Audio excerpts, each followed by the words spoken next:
Apa ini bisa diatasi, Pak? Tanya papa saya. Bisa, insya Allah bisa. Tapi sebanyak ini gak mungkin sekaligus. Kalau sekaligus bisa korban nyawa atau jadi gila. Ini harus bertahap, harus sabar, karena makan waktu dan tenaga. Baik yang mengobati maupun korbannya. Jelas Pak Musa. Pak, ini bisa diketahui asal pengirimnya. Kenapa dia segininya? Apa tujuannya untuk saya, tapi nyasar ke anak saya? Tanya papa saya. Tidak nyasar, Pak. Ini pengirimnya iri lihat kebahagiaan anak bapak. Dia laki-laki. Bisa jadi sebenarnya mau dengan anak bapak. Tapi nggak kesampaian. Sehingga jadi gelap mata dan berpendapat kalau saya nggak bisa dapat, maka gak ada orang lain yang boleh dapat. Dia kirimin istri bapak juga, karena dianggap penghalang terbesar keinginan dia. Karena anak bapak sesekali masih bisa kendalikan dirinya, karena kedekatan batin dia dengan mamanya. Mendengar penjelasan Pak Musa, papa saya yang biasanya tenang, raut mukanya mulai gelisah. Pak Musa, maaf, saya coba cerna ulang ya. Jadi, ini memang ditujukan ke anak saya. Orang tersebut suka sama anak saya. Tapi kenapa dia malah mau melukai anak saya? Tanya papa. Pak Musa menghela nafas panjang. Itulah manusia, Pak. Kalau kita tidak berpegang teguh sama iman kepada Allah, apa yang tersisa dari kita? Hanya nafsu semata, Pak. Saya sendiri juga tidak bisa memahami jalan pikiran orang ini. Papa saya merenung sejenak. Mungkin masih mencoba menghubungkan semua logika dari kejadian ini. Pak, maaf. Apa kami boleh tahu siapa yang melakukan ini? Tiba-tiba mama saya memecah keheningan dengan suara bergetar, berusaha sedemikian rupa agar air matanya tidak mengalir lagi. Pak Musa menggeleng. Sebaiknya jangan, Bu. Kita fokus ikhtiar mengembalikan kondisi Mbak Bella saja sekarang. Tidak ada untungnya Bapak, Ibu, dan keluarga mengetahuinya. Saya takut ini menjadi dendam. Hati manusia yang dipenuhi dendam mudah dikuasai setan. Dan saya takut hal-hal yang tidak diinginkan terjadi. Jelas Pak Musa. Saat itu, logika anak SMP saya gak nyampe. Saya pengen protes tapi gak berani. Saya hanya nunduk aja sambil remas-remas baju. Saya gak terima kakak saya menjadi seperti ini. Tapi, semakin dewasa saya semakin sadar. Kalau saat itu saya tahu siapa pelakunya, pasti akan saya cekik dia. Dan itu bukanlah sesuatu yang baik. Sekarang, langkah terbaiknya gimana, Pak? Apa ada risikonya? Tanya papa saya lagi. Pak, saya di sini akan bantu berikhtiar semaksimal mungkin. Saya tidak tahu batas kemampuan saya sanggup atau tidak tarik satu persatu makhluk itu dari tiap persendian. Akan butuh tenaga dan waktu. Saya juga tidak mungkin sendiri. Dan ada satu hal yang saya takutkan. Mungkin setiap saya tarik satu akan masuk satu lagi nantinya. Jadi ibarat kata, badan Mbak Bella ini sama mereka kayak wadah ember tanpa tutup yang ditaruh di bawah air hujan. Saat air luber, ember akan tetap penuh karena terus terisi. Penggambaran yang mengerikan dari Pak Musa. Semua diam mencerna penjelasan dari Pak Musa. Tidak ada yang berani berkomentar atau bertanya. Saya pribadi takut kalau tanya akan dapat penjelasannya lebih ngeri dari ini. Walaupun banyak pertanyaan di kepala saya, kenapa harus kakak saya? Kenapa mereka tega nyakitin kita? Dan sejak hari itu juga, saya yang tadinya tidak terlalu ambil pusing dan peduli soal keberadaan mereka, pandangan saya berubah. Pak Kiai, maaf, boleh kita diskusi sebentar? Pak Musa memecah keheningan dan mengajak Pak Kiai Hasan yang juga ikut untuk bicara di tengah. Sementara Pak Musa dan Kiai Hasan berdiskusi, kami masih larut dalam pikiran masing-masing. Mungkin masih berusaha mencerna apa yang terjadi. Kalian sama seperti papa kalian ya, dititipin amanah untuk bisa melihat yang tidak bisa orang lain lihat. Tiba-tiba Pak Leo yang berada di samping kami mengajak saya dan Kak Chandra bicara. Saya tahu Kak Chandra bisa melihat mereka, tapi soal papa saya bisa melihat itu cerita baru bagi saya. Saya gak tahu papa saya juga bisa, Tapi memang yang ngajari kami untuk tidak terlalu mempedulikan mereka. Ya, Papa. Maaf, Pak. Saya gak paham maksudnya amanah itu gimana. Jujur, saya sama adik saya gak terlalu ambil pusing soal beginian sebelumnya, ujar Kak Chandra. Pak Leo tersenyum. Yah, Allah itu menitipkan kemampuan ke seseorang, bukan untuk sesuatu yang sia-sia. Anggap saja kemampuan spesial kalian itu amanah dari Allah, yang entah untuk apa. Cuma Allah dan kalian yang akan paham nantinya, ujarnya. Pak, Bu, nanti anak-anak ini mungkin jangan tidur di rumah dulu. Sepertinya rumah perlu dibersihkan. Pak Leo berbicara ke orang tua saya. Iya, Pak, nanti mungkin anak-anak nginep rumah omnya atau rumah kakaknya dulu, kata Papa. Ya, boleh seperti itu. Karena kita belum tahu itu rumah udah diisi apa aja. Dan kita belum tahu dia niat nyerang Mbak Bella aja atau berikut keluarganya. Mengingat Mama juga kena, kata Pak Leo. Oh iya, pulang setelah matahari terbit aja ya, mengingat di depan yang antri sudah banyak. Kami bingung, maksudnya Pak Leo, yang antri banyak itu apa? Pak Leo seperti memahami raut muka bingung kami. Lalu dia berjalan ke arah jendela dan membuka gorden di jendela tersebut. Saya, Kak Chandra, Papa saya, dan murid Kiai Hasan terperanjat kaget. Hanya kami sepertinya yang mampu melihatnya. Di sana, di luar pagar rumah ini, kondisinya sudah seperti pasar. Segala makhluk halus aneka jenis ada di sana, mengepung kami dan jumlahnya banyak sekali. Kalau saya ingat lagi pemandangan saat itu, sampai sekarang pun benar-benar membuat saya ngeri dan merinding. Sudah lihat kan? Ucap Pak Leo sambil menutup gorden lagi. Mereka menunggu kesempatan ada spot kosong untuk masuk ke badan Mbak Bella. Inilah yang tadi dijelaskan Pak Musa, ujar Pak Leo seraya sambil kembali duduk. Sementara kami masih terdiam menyaksikan hal yang mengerikan itu. Pak Musa dan Kiai Hasan kembali dari diskusi. Sepertinya Pak Musa meminta bantuan Kiai Hasan, karena setelah itu Kiai Hasan menjelaskan beberapa hal kepada murid-muridnya. Pak, sebaiknya Mbak Bella segera diurus pengunduran diri dari kantornya. Setelah itu, bawa pulang semua barang pribadi Mbak Bella yang ada di kantor. Jangan ada yang ditinggal, sekalipun sampah sisa kerjaannya, kata Pak Musa kepada Papa saya. Kenapa, Pak? Kenapa harus resign? Tanya Papa bingung. Untuk mencegah serangan ulang, Pak, jawab Pak Musa. Sepertinya Papa saya paham kalau penyerang bisa saja dari lingkungan kerja Pak Bella. Sesegera mungkin kami urus, Pak, kata Papa. Pak Musa mengangguk menyetujui. Lebih cepat, lebih baik ya, Pak. Sementara Mbak Bella di sini dulu. Saya juga akan dibantu oleh Kiai Hasan. Bapak dan Ibu mungkin bisa tetap di sini, tapi yang lain sebaiknya pulang dan beristirahat setelah matahari terbit, kata Pak Musa. Pak Musa, Pak Leo, Kiai Hasan beserta muridnya kemudian masuk ke ruangan tempat Kak Bella tidur. Dari luar, kami dengar sayup-sayup lantunan doa, diiringi dengan suara teriakan laki dan perempuan. Tidak ada yang tahu apa yang terjadi di dalam.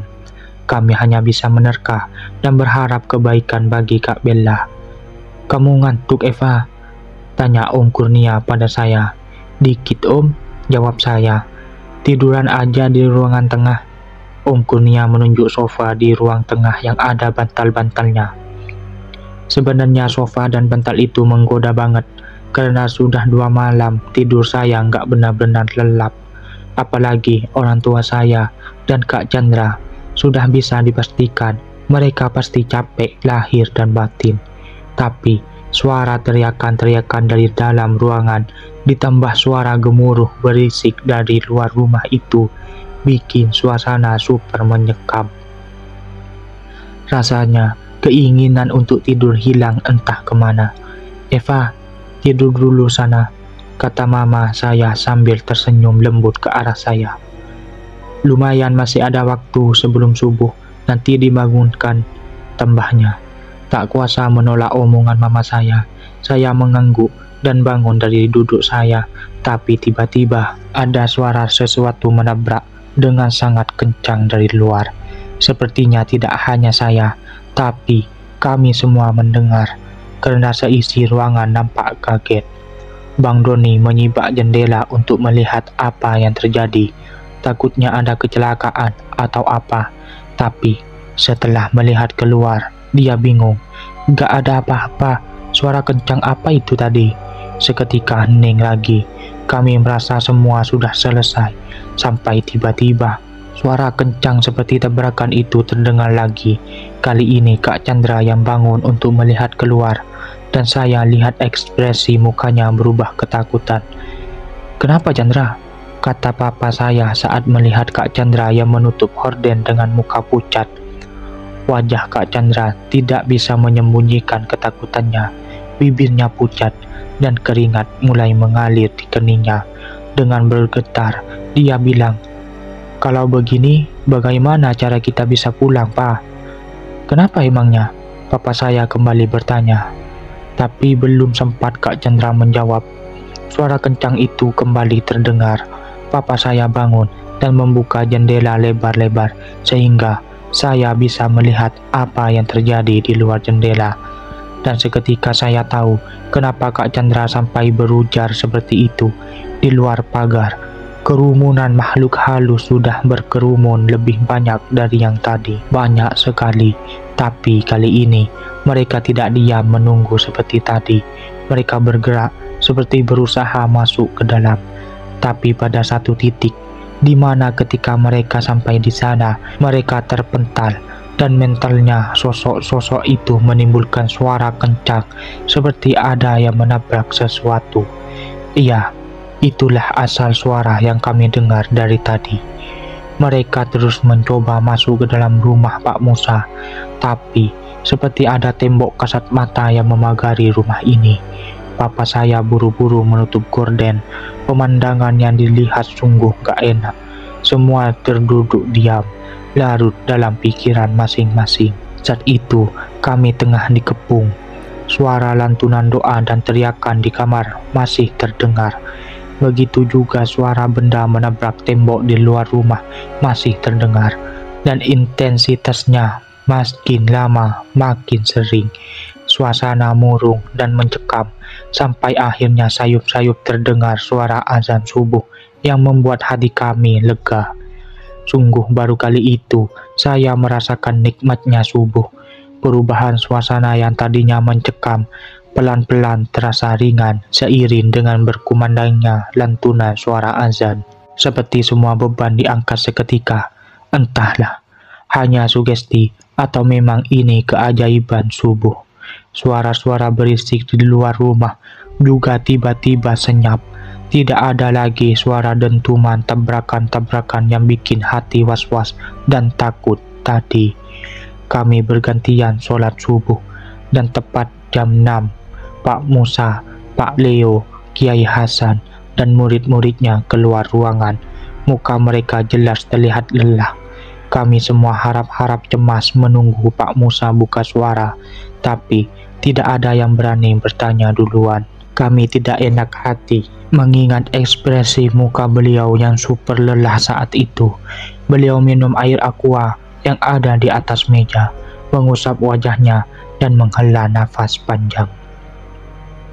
"Pak, pengunduran diri Mbak Bella dari tempat kerja diurus hari ini ya, tapi saya lebih pentingkan ambil barang pribadi Mbak Bella dari kantornya dari sekarang. Jangan ada sisa, Pak, sekalipun cuma sampah bungkus permen," kata Pak Musa mengingatkan. "Iya, Pak," jawab papa saya. "Pak, kenapa dari semalam banyak makhluk halus seperti berusaha masuk ke sini, Pak?"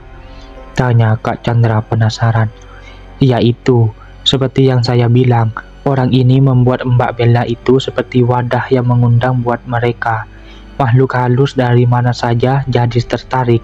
Jadi, saat kami tarik satu, makhluk yang di luar sana udah antri untuk masuk. Oleh karena itu, saya butuh bantuan Kiai Hasan. Saat saya fokus menarik keluar yang di dalam badan, beliau dan murid-muridnya membantu memasang pagar agar tidak ada lagi yang masuk. Jelas Pak Musa panjang lebar. Ya sudah, hari sudah terang. Sebaiknya yang lain pulang, istirahat dulu. Biar Mbak Bella di sini dulu ya, kata Pak Musa. Akhirnya, kami semua pulang, kecuali Kiai Hasan beserta muridnya dan juga mama saya. Karena mama ngotot mau menemani Kak Bella dan enggan pulang. Om Jojo akhirnya memilih tinggal untuk menemani mama, sementara papa pulang karena ingin mengurus pengunduran diri Kak Bella dari kantornya. Kak Chandra dan Mas Gio juga ikut pulang untuk mengambil baju. Bang Doni dan orang tuanya juga langsung pulang dengan mobil. Di dalam mobil, Papa menelpon sekretarisnya untuk menyiapkan surat pengunduran diri atas nama Kak Bella. Tak berapa lama, saya langsung terlelap tidur di mobil dan dibangunkan ketika sudah sampai rumah. Tapi ketika saya turun dari mobil, tiba-tiba Mbak Tuti berteriak ketakutan. "Kenapa Mbak?" tanya papa saya bingung. "Kok Non Eva ada di mobil? Emang Non Eva semalam ikut pergi?" ujar Mbak Tuti dengan suara bergetar dan mata yang membelalak ke arah saya. "Ikutlah, emang kemarin Mbak gak lihat?" jawab saya. Mbak Tuti lalu menutup wajahnya dan menangis dengan menggigil. "Ya Allah, terus yang semalam saya temenin tidur itu siapa? Yang tadi pagi di meja makan itu siapa?" ujar Mbak Tuti histeris di sela tangisnya. Saya memeluk Mbak Tuti yang gemeteran ketakutan. Mbak Tuti sudah seperti keluarga bagi kami. Dia ikut dengan keluarga kami sejak Kak Chandra masih TK. Saya menuntun Mbak Tuti ke dalam rumah dan mendudukkan Mbak Tuti di kursi ruang makan dan memberikannya segelas air untuk diminum. "Mbak, memang ceritanya gimana?" tanya papa saya setelah melihat Mbak Tuti mulai sedikit tenang. "Anu Pak, semalam setelah semua pergi, saya kunci pintu, lalu tidur di kamar. Tahu-tahu ada yang ketuk kamar saya. Pas saya buka, ternyata Non Eva. Katanya takut dan minta ditemani tidur. Saya sempat heran, tumben sekali Non Eva minta ditemani tidur. Karena saya tahu dari kecil, Non Eva anaknya pemberani. Tapi ya, mungkin Non Eva shock sama kejadian semalam, jadi takut, pikir saya. Jadi saya ikutin Non Eva balik ke kamar Non Eva dan temanin dia tidur. Saya bangun jam 4-an. Waktu itu Non Eva masih tidur. Saya tinggal ke bawah untuk siap-siap dan bikin sarapan. Sekitar jam 6-an, Non Eva turun pakai seragam dan sarapan duduk di meja ini. Saya sempat tanya, "Berangkat sekolah gimana?" Soalnya gak ada Non Bella yang biasa antar. Tapi katanya Non Eva mau jalan sendiri. Terus abis sarapan, Non Eva jalan keluar. Gak bilang mau kemana, tapi saya mikir mungkin jalan sekolah. Cerita Mbak Tuti masih dengan muka bingung dan melihat ke arah saya dengan tatapan takut. Kami diam, bingung mau komentar apa. Takut kalau ngomong nanti malah bikin Mbak Tuti makin kalut dan takut. Apa mereka tidak hanya mengincar Kak Bella? Kenapa mereka bahkan sampai ke rumah kami? Padahal keluarga inti kami sudah ada di rumah Pak Musa. Ya, mungkin benar seperti kata Pak Leo. Sementara kalian ngungsi dulu ya ke rumah Om Kurnia, atau rumah Kak Ena, atau ke rumah nenek. Terserah betahnya di mana. Dan juga Mbak Tuti nanti ikut aja ya, kata papa saya. Gak perlu lah Pak. Mungkin ditinggal kosong juga gak baik. Biar aku di sini nungguin. Eva sama Mbak Tuti aja yang nginep, kata Kak Chandra. Jujur sih, saya selalu gak nyaman nginep rumah orang, walaupun rumah saudara. Meskipun suasana rumah lagi gak enak gini, tapi saya lebih nyaman di rumah. Aku juga lah Pak, gak apa-apa deh di sini. Ntar kumpul satu kamar aja. Kalau mau Mbak Tuti aja yang ke rumah nenek. Saya angkat bicara. Ah, kalau Non Eva di sini, ya saya temenin Non Eva aja. Mbak Tuti merangkul tangan saya. Ya udah Mas, nanti saya temenin di sini, kata Om Kurnia yang sepertinya tahu tabiat keponakannya yang kalau sudah maunya bakal keras kepala. Papa saya menghela nafas berat. Ya sudah, kalau mau kalian gitu, Gio, kamu temenin Papa mondar-mandir ya. Siangan aja, sekarang kamu istirahat dulu. Iya Pak, kata Mas Gio. Setelah itu kami sarapan, mandi, dan istirahat. Siang harinya, papa saya dan Mas Gio pergi keluar untuk mengurus urusan Kak Bella di kantor dan mampir ke sekolah saya untuk meminta izin saya untuk tidak masuk kegiatan belajar. Sementara Kak Chandra dan Om Kurnia pergi ke tempat Pak Musa untuk mengantar baju ganti mama dan tas Kiai Hasan yang tertinggal di rumah.